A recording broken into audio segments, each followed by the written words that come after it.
The wind carried the scent of sagebrush across the empty desert as Samuel Morrison checked his rabbit snares for the third time that morning. Nothing again. His weathered hands shook slightly as he adjusted the wire loops, a tremor that had grown worse over his 7 years of solitude in the New Mexico territory. Samuel had not spoken to another human being in 4 months. The last conversation had been with a traveling merchant who had stopped at his small adobe cabin to water his horses. Before that, it had been 6 months since he'd seen another soul. This was exactly how he wanted it. The cabin sat in a narrow canyon between 2 red rock mesas, hidden from the main trail that connected the scattered settlements. Samuel had chosen this spot carefully after the war ended in 1865. He wanted to disappear, and he had succeeded completely. The nearest town, Mesilla, was a 2-day ride south, and most folks had forgotten he existed. His daily routine never changed. Wake at dawn, check the snares, tend his small garden, repair whatever needed fixing, read his only book, a worn Bible, and sleep when darkness fell. He spoke only to his horse, a gray mare named Belle, who seemed to understand his need for quiet. Samuel had built the cabin with his own hands, using adobe bricks he'd made from the clay soil and desert grass. The structure was solid but simple: 2 rooms, a stone fireplace, and a covered porch that faced east toward the rising sun. Behind the cabin, he dug a well that provided sweet water year-round. It was everything a man needed to survive, and nothing more. The isolation had not been punishment at first. After 4 years of war, watching friends die in places like Shiloh and Gettysburg, Samuel craved silence. The screaming of wounded soldiers still echoed in his dreams, and the sight of other people reminded him of all the death he'd witnessed. Out here in the desert, surrounded by ancient rocks and endless sky, those memories felt smaller, but 7 years was a long time to be alone. Samuel walked back toward his cabin, empty-handed from checking the snares. His boots crunched on the gravelly ground, the sound too loud in the morning stillness. Belle nickered softly from her small corral, and he stopped to scratch her neck. "Morning, girl," he murmured, his voice rusty from disuse. "Looks like beans again for breakfast." The mare's ears flicked forward, and she turned her head toward the canyon entrance. Samuel followed her gaze but saw nothing unusual. Belle had good instincts, though. During his army years, Samuel had learned to trust horses. They sensed things humans missed. He continued toward the cabin, but Belle nickered again, more urgently this time. Samuel stopped and listened. The desert was never truly quiet if you knew how to hear it. There was always the whisper of wind through rock, the distant cry of a hawk, the scurry of small creatures. But now he heard something else. Voices. Samuel's heart hammered as he moved quietly to the corner of his cabin and peered around the adobe wall.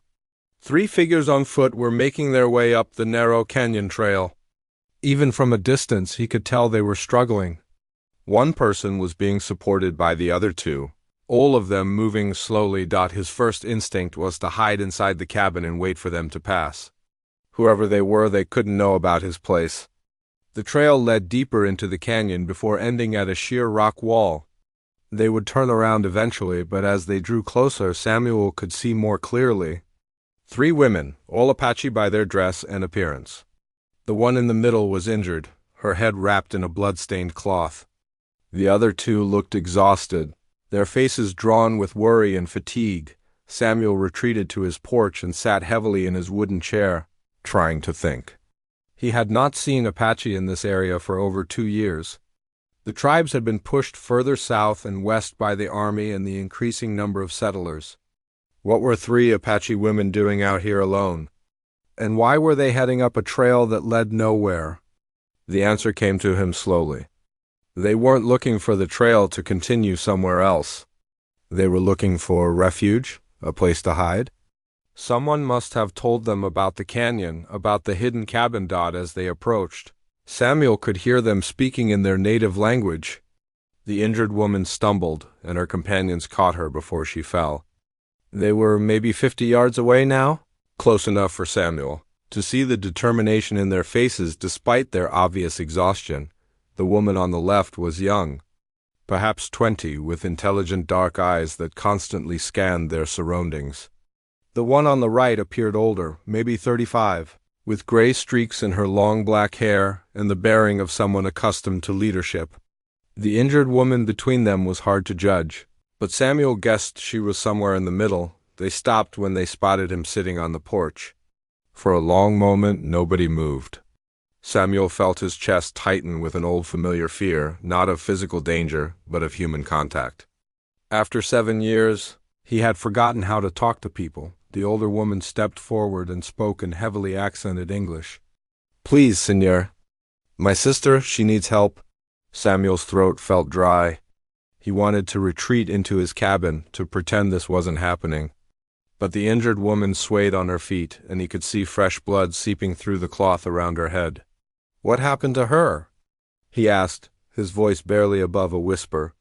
"Soldiers," the older woman replied. "They came to our camp 3 days ago. Most of our people got away, but some were hurt. We have been walking since then." Samuel understood immediately. The army was still conducting operations against Apache bands, trying to force them onto reservations. These women had escaped a raid but had nowhere safe to go. "I can't help you," Samuel said, standing up from his chair. "I don't want any trouble with the army." The younger woman spoke rapidly in Apache to her companion, clearly agitated. The older woman held up a hand to calm her, then looked back at Samuel. "We will not stay long," she said. "Just until she can travel again, please." The injured woman's knees buckled, and both her companions struggled to hold her up. Samuel watched them, trying to support their friend. And something inside his chest cracked open, not breaking, but opening like a door that had been locked for years. "Bring her inside," he said. The older woman's eyes widened with surprise and relief. "Thank you." Samuel held open his door as they helped their friend into the cabin. The injured woman was unconscious now, her breathing shallow. They laid her carefully on Samuel's narrow bed, and he could see the extent of her injuries for the first time. The head wound was serious, but not life-threatening. However, she also had a bullet graze across her left shoulder and various cuts and bruises. Her deerskin dress was torn and stained with blood and dirt. "What's her name?" Samuel asked. "Ayana," the older woman replied. "It means eternal blossom in our language. I am Nalani, and this is my daughter, Kiona." Samuel nodded to each of them in turn. "I'm Samuel Morrison." For the next hour, Samuel found himself doing things he had not done in years. He heated water over his fire, found clean cloth for bandages, and helped treat Ayana's wounds. Nalani clearly had experience with healing. Directing their efforts with quiet authority, Kiona said little, but Samuel noticed she watched him constantly with suspicious eyes. He didn't blame her. After what they had been through, trusting a white man was probably the last thing she wanted to do. As they worked, Samuel learned more of their story. They were from a small band led by Nalani's brother, a chief named Delshe. The army had attacked their hidden camp in the Shirakawa Mountains, giving them only minutes to escape. Ayana had been struck by a rifle bullet as they fled, and the 3 women had been traveling on foot ever since. "How did you know about this place?" Samuel asked as he helped secure a bandage around Ayana's shoulder. "A Mexican trader told us," Nalani replied. "He said there was a white man who lived like a hermit in these canyons, someone who wanted to be left alone. We hoped you might understand what it means to need hiding." Samuel was quiet for a moment. The irony was not lost on him. 3 Apache women seeking refuge with a man who had spent 7 years hiding from the world. By afternoon, Ayana was stable but still unconscious. Nalani and Kiona sat beside the bed, speaking quietly in their own language.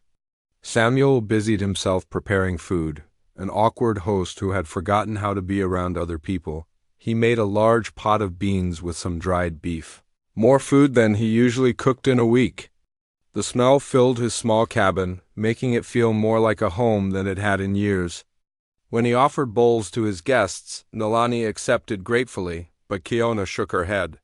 "She does not trust easily," Nalani explained. "Too much has happened." Samuel understood. Trust was a luxury none of them could afford easily. As evening approached, practical concerns arose. Samuel only had one bed and his cabin was not large. He offered to sleep outside, but Nalani would not hear of it. "You have been kind to strangers," she said. "We can make sleeping places on the floor."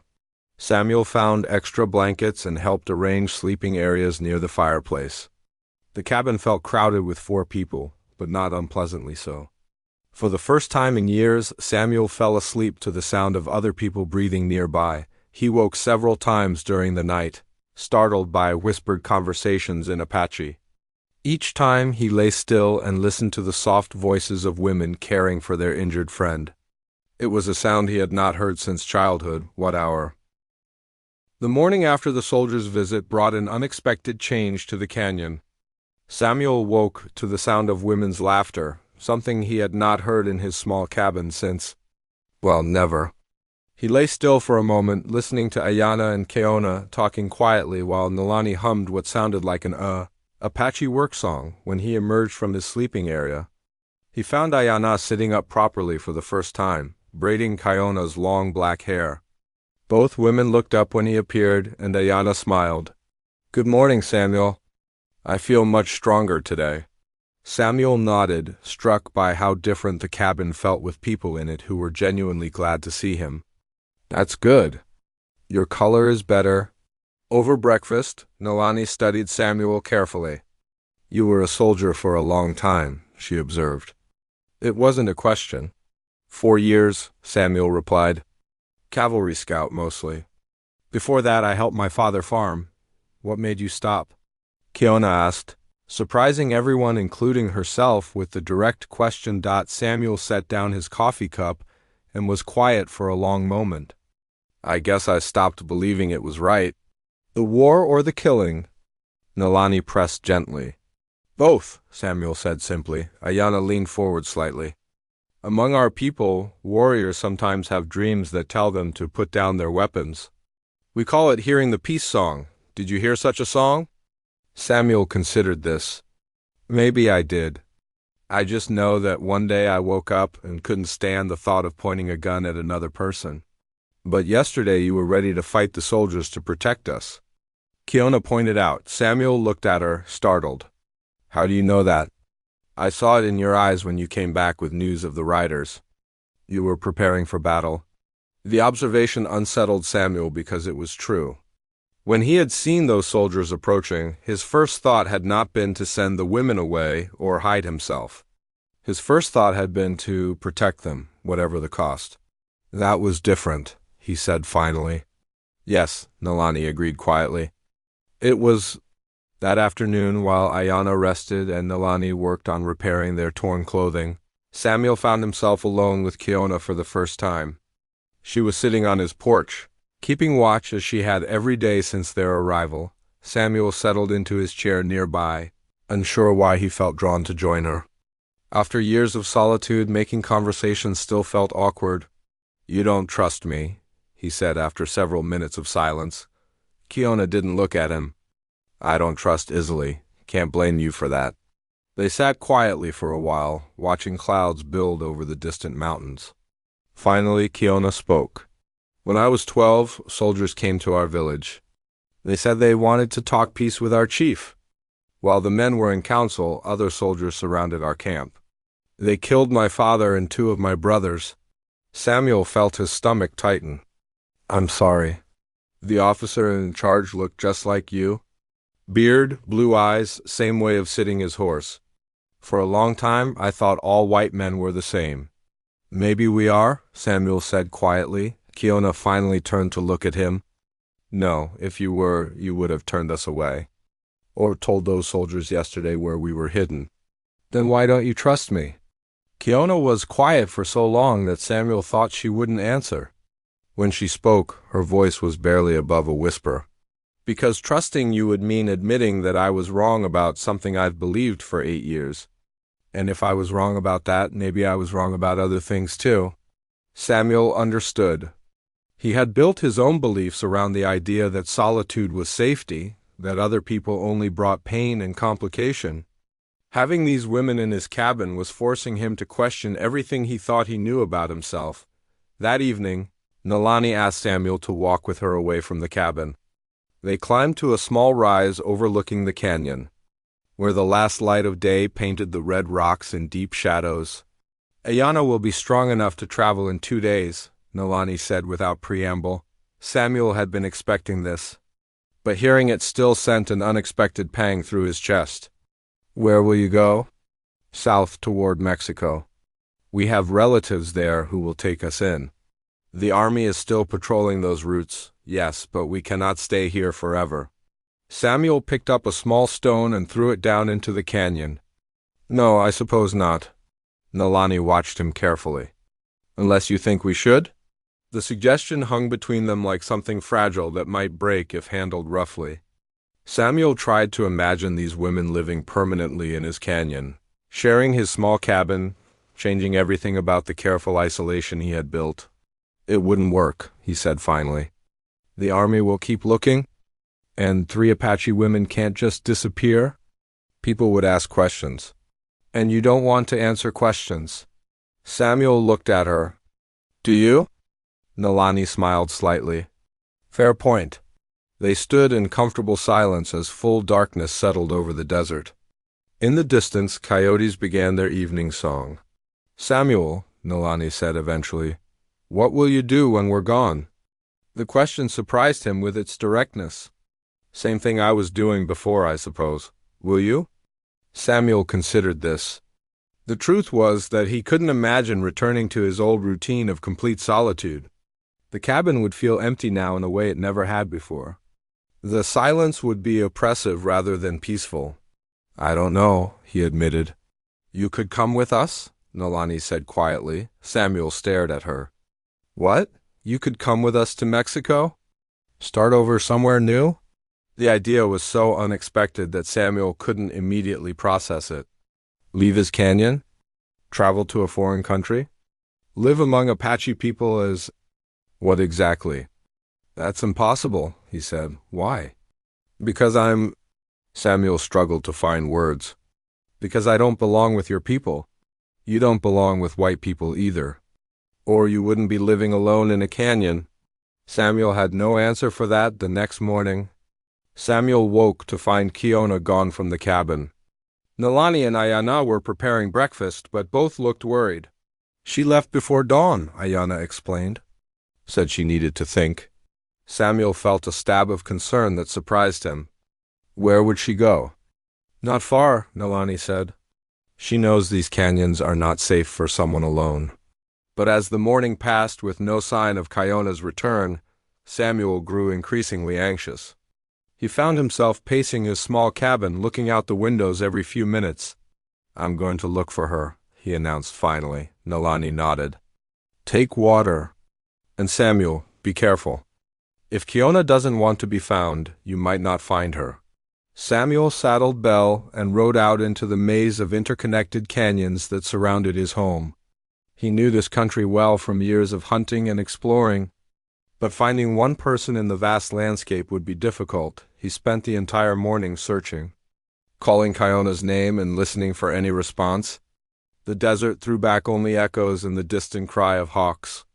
As the day grew hotter, Samuel began to worry that something had happened to her. It was past noon when he finally spotted movement in a narrow side canyon about 2 miles from his cabin.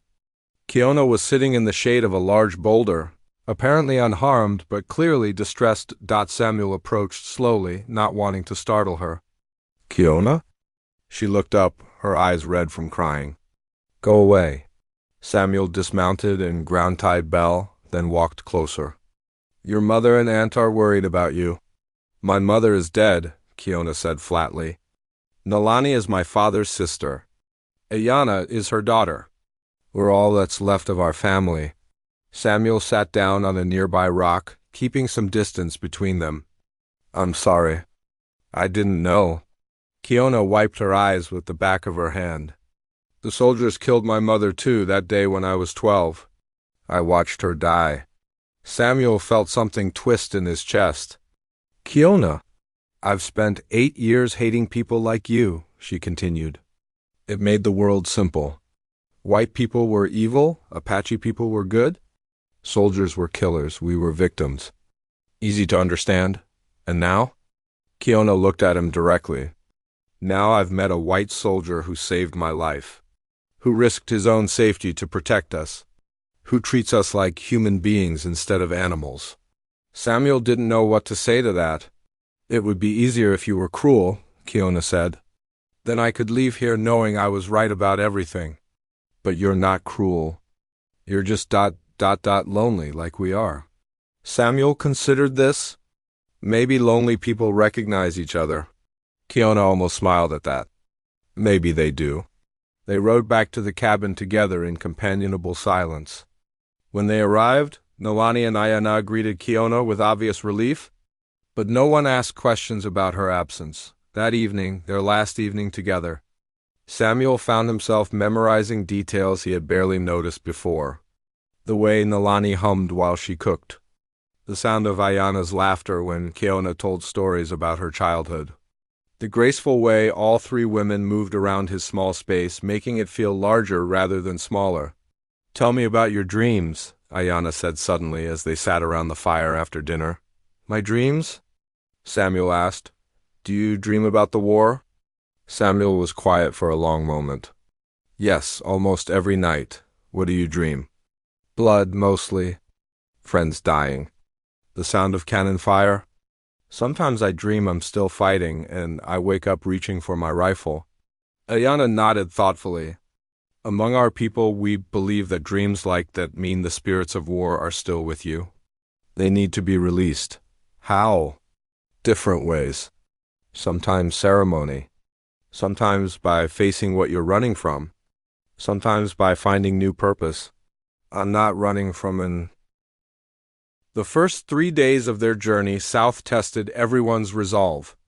Samuel had not traveled with other people in years, and adjusting to the rhythms of group movement proved harder than he expected.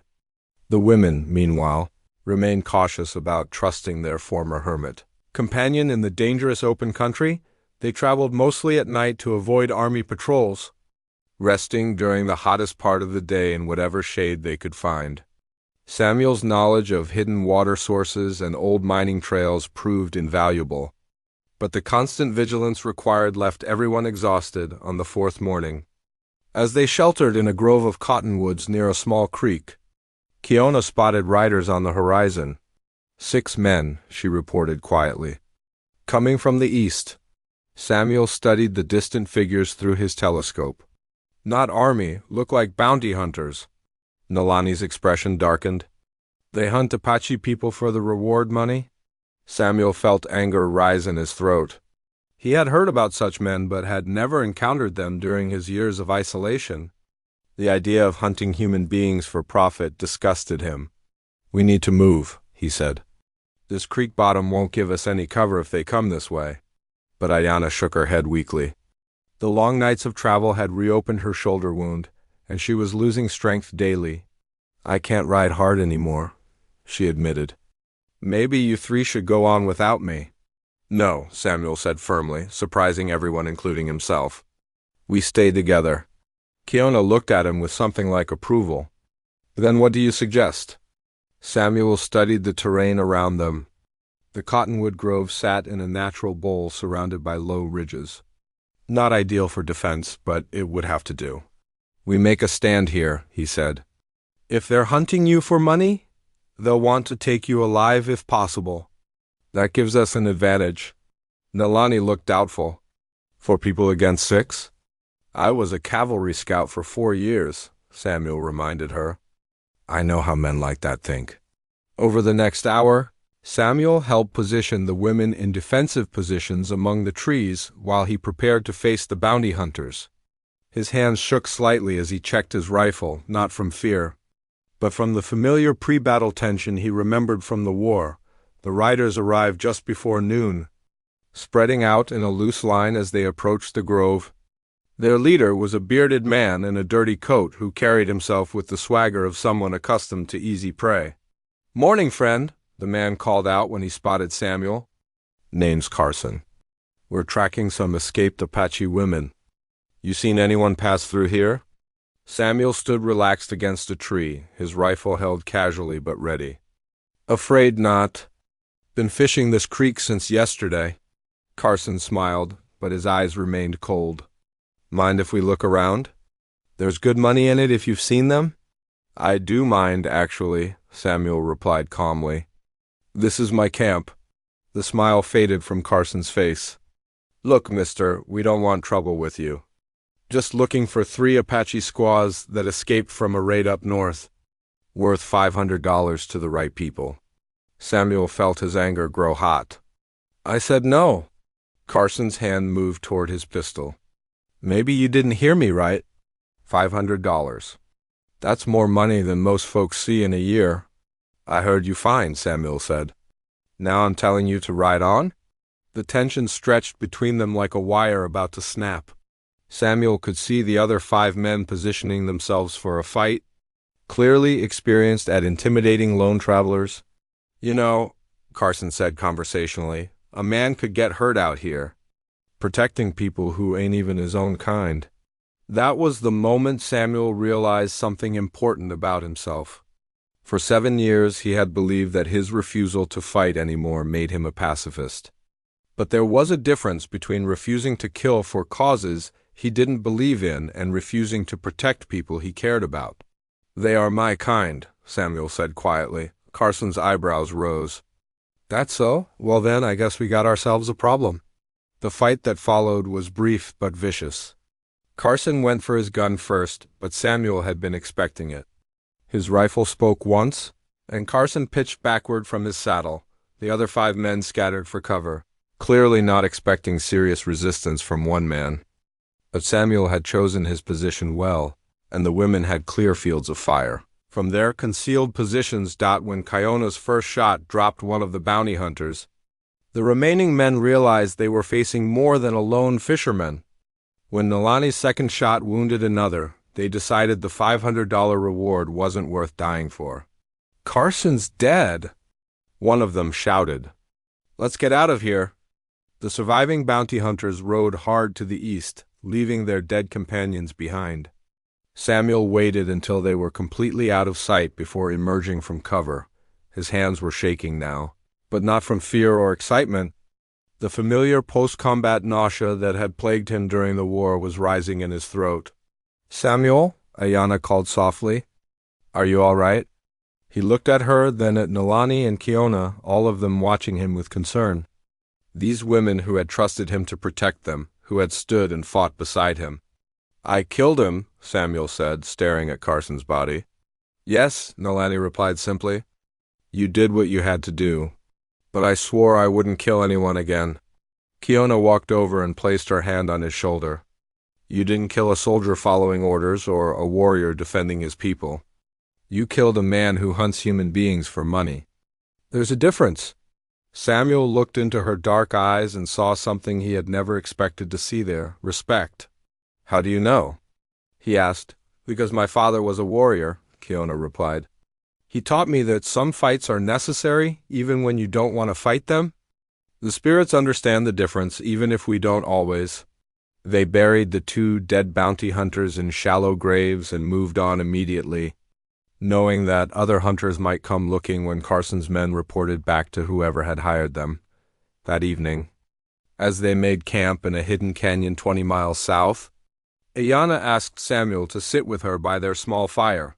You saved our lives today, she said. Samuel poked at the fire with a stick. I killed 2 men. Yes, men who would have sold us like cattle to people who wanted to hurt us. Do you feel guilty about that?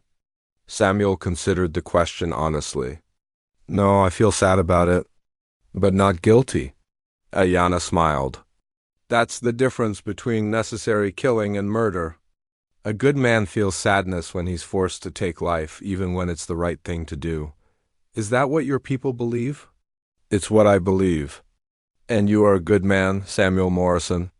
The words hit Samuel like a physical blow.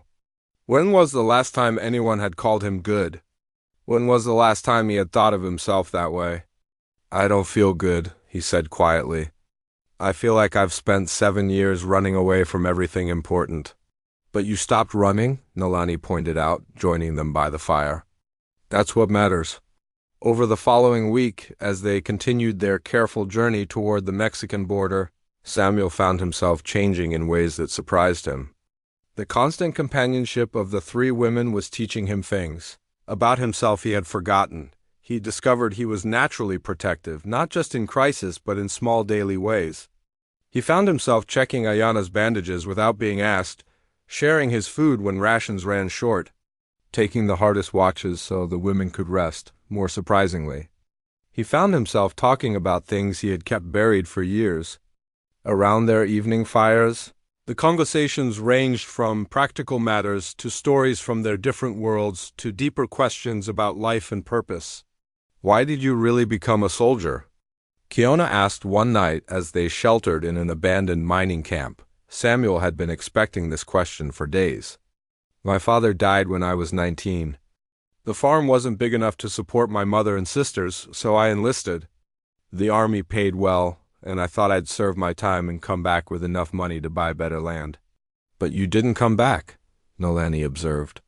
"No, the war started right after I enlisted, and everything changed. By the time it ended, there wasn't anything left to go back to." "Your family?" "My mother died of fever in 1863. My sisters married and moved away. When I finally got leave to go home, there were strangers living in our old house." The women were quiet for a moment, understanding the particular pain of losing home and family. "Is that why you came west?" Ayana asked. "Partly. But mostly I came west because I couldn't stand being around people anymore. Every face reminded me of someone who had died. Every town looked like places where battles had been fought." Samuel stared into their small fire. "I thought if I could get far enough away from everything, the dreams would stop. The memories would fade." "Did they?"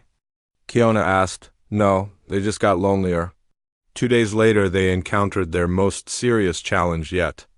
A flash flood had washed out the old mining road they had been following, forcing them to take a longer route through open country. As they crested a low ridge in the early morning light, they found themselves looking down at an army fort. Fort Cummings sat astride the main road to Mexico, its adobe walls and guard towers impossible to bypass unnoticed. Smoke from cooking fires rose from within the compound, and Samuel could see sentries walking the walls. "We can't go around," Nolani said after studying the terrain. "The desert stretches for 60 miles in each direction without water.